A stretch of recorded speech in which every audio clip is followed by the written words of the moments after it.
I think I tend to agree, and this is a perfect segue into the Kansas overreaction that I wanted to hit you guys on. So I'm going to jump this up to the top. I think Kansas is going to be better this year by working Rylan Griffin in for whatever minutes you want to play him at the 3, right? Get him as the big wing that you have and use Flory Bidunga at the 4, Fanta. And I think that's because, one, Flory is a better fit next to Hunter. He's a better finisher around the rim. He's a better shot blocker. He's more athletic. I think he's a better rebounder. And I think that it allows Hunter to do more of the high post stuff as the passer and let Bidunga be the finisher around the basket. And it's also just a different kind of player that you're going to get in a different look. And maybe I'm just saying that because they won a couple games and they've looked better with Flory there without KJ. Maybe KJ comes back and he's the same thing.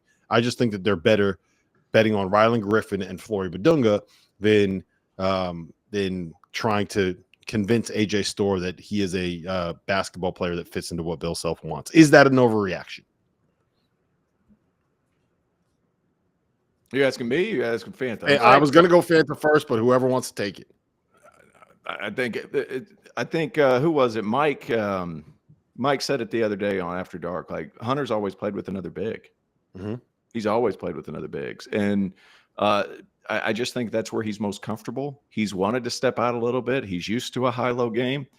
That's where you're going to see the best version of Hunter. I'm not sure that's where you're going to see Kansas make a Final Four. Which is two wildly separate things. You have to. Do you want a best Hunter or do you want a best chance at a Final Four? You got to have shooting on the floor. That's just how college basketball is played right now. Got to have shooting on the floor. I do appreciate the fact that you put those two bigs together. You can get really big and really physical really fast. And we know over the past X amount of years that physicality wins in the NCAA tournament. So you're going to be able to beat some teams. I just don't know that you shoot it well enough. And look, DeJuan Harris misses a couple free throws. Like, I'm willing to live with whatever that dude does. Like, if he misses a couple free throws, he's earned enough to where it's like, okay, fine. DeJuan Harris, one chance in his career, misses. I think he's only missed back-to-back free throws twice in his career, and that was one of them. The 80-1 stat. How about the 80-1 stat? You know, that they were since 2018, they were 80-1 when leading at the half inside that building. I mean, it's just now it's 80. Insane.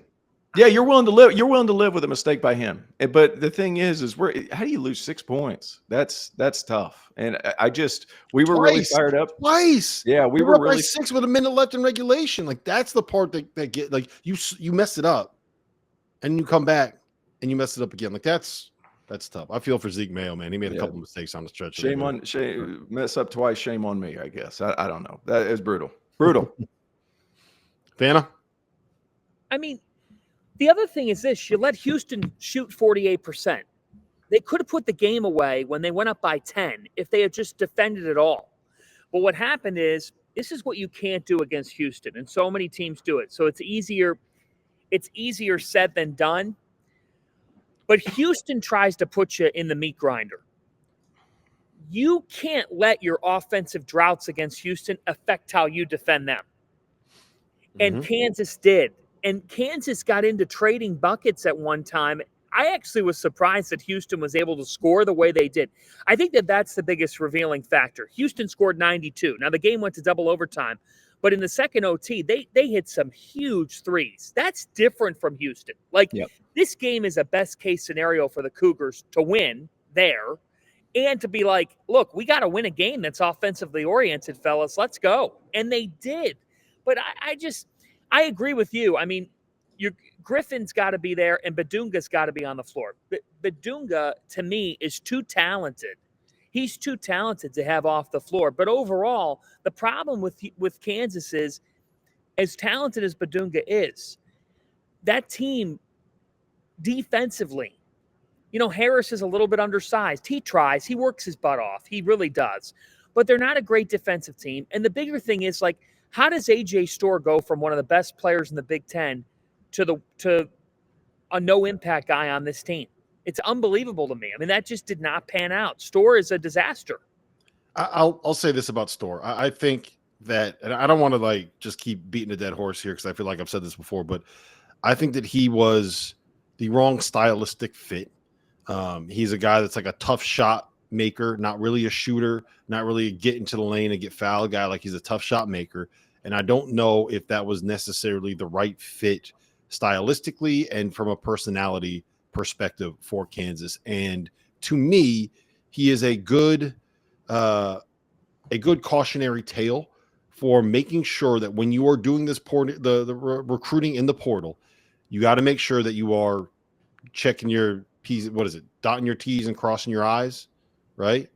Checking your Q's and P's, whatever it is. Dude, hold on. First of all, you don't cross I's and you don't dot T's. Then what's this, T.O.? Yeah, exactly. Yeah. We got it backwards. Yeah.